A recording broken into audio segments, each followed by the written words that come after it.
After 3 long years, Peacemaker Season 2 is finally here, and it quite literally twists the knife in the heart of the DCEU in like the first 5 minutes of this thing. So let's talk about everything that went down and what it all means. But as always, before we get started, if you're new here, my name is Aaron and I talk all things movies and TV, but really mostly movies, so if you're into that sort of thing, go ahead and hit that subscribe button for me, and if you like my videos, hit that like button as well. This will be a spoiler review / breakdown of this episode, so if you've already seen it, let me know your thoughts on it down below in the comments, and if you haven't seen it, then click off this video, go watch it, and then come back to this. But without further ado, let's talk about Season 2, Episode 1 of Peacemaker.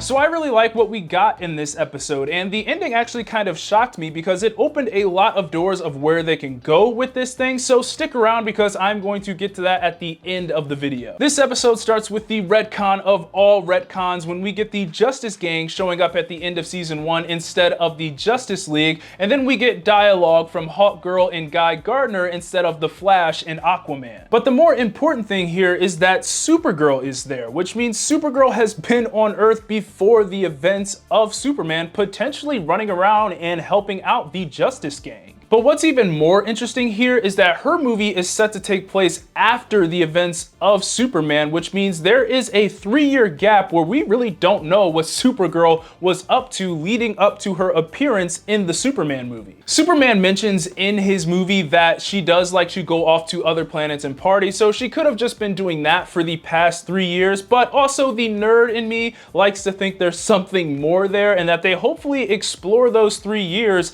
in her upcoming movie. Another cool little nugget is that if this scene did indeed take place 3 years ago, that means we are looking at a Clark Kent who just became Superman, because in his movie it does state that he's only been Superman for about 3 years, which means the silhouette of the Superman that we are looking at is very new to the job. But anyways, moving on to the events of this episode, we pick up with Peacemaker, who is trying to become more of a hero now, so he goes to an interview in order to join the Justice Gang that's held by Maxwell Lord, who is played by John Gunn, who also plays Weasel in Creature Commandos, so this is his second role in the DCU, but Green Lantern and Hawkgirl are also there as well. We saw snippets of this scene in the trailers beforehand, but essentially they're just very dismissive of Peacemaker and they unknowingly make fun of him and don't know that he can hear everything that they are saying. So long story short, obviously Peacemaker does not get into the Justice Gang. But the cool thing here is that before he goes into this interview, we do get a cameo from White Rabbit, who is known to be a Batman villain, which means Batman is alive and well in this DC universe, and some may say that he could look a lot like Robert Pattinson. Now, I do think they will eventually cast a new Batman, but hey, a guy can dream, right? But this isn't the only reference we get to the Bat family, because later in the episode they do reference Bloodhaven, which is the home of Nightwing, aka Dick Grayson, the original Robin. Now, we mainly catch up with all of our characters in this, and I have to say they're all kind of struggling to adjust to their new lives after the events of the first season.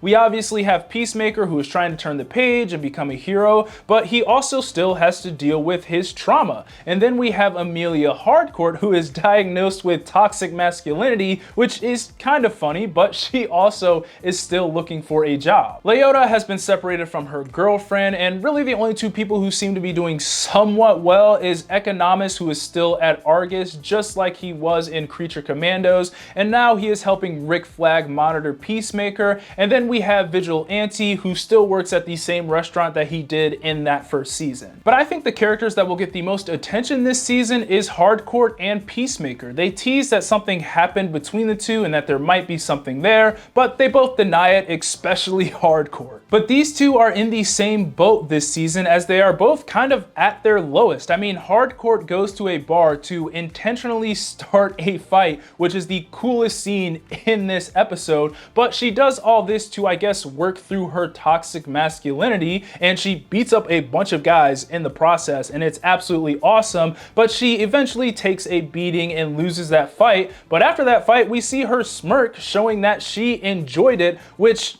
also makes her that much cooler in a way. But I think there is going to be some room for tremendous growth for her character, and I think she's going to go on a pretty cool character arc in this season. Then we have Chris, who is, well, there's no other way to say this other than he is coked out and having an orgy to get through his pain, and this show definitely earns that mature rating during that sequence. But this essentially brings us to the ending, where Chris goes into the alternate universe where his dad, brother, and another version of himself are working together as heroes and have a great relationship, unlike the one he had with his dad. This whole sequence was kind of heartbreaking because we get to see Chris finally live that life that he's always wanted to live with his brother and his father, and he gets to experience just a little bit of that love that he's always wanted from them. And that brings us to the alternate version of himself, who he ends up fighting and killing, which actually shocked me because I just didn't think they were gonna kill him off that quickly. But here's what that means. This essentially opens the door for Chris to take his spot and live that perfect life that he's always wanted,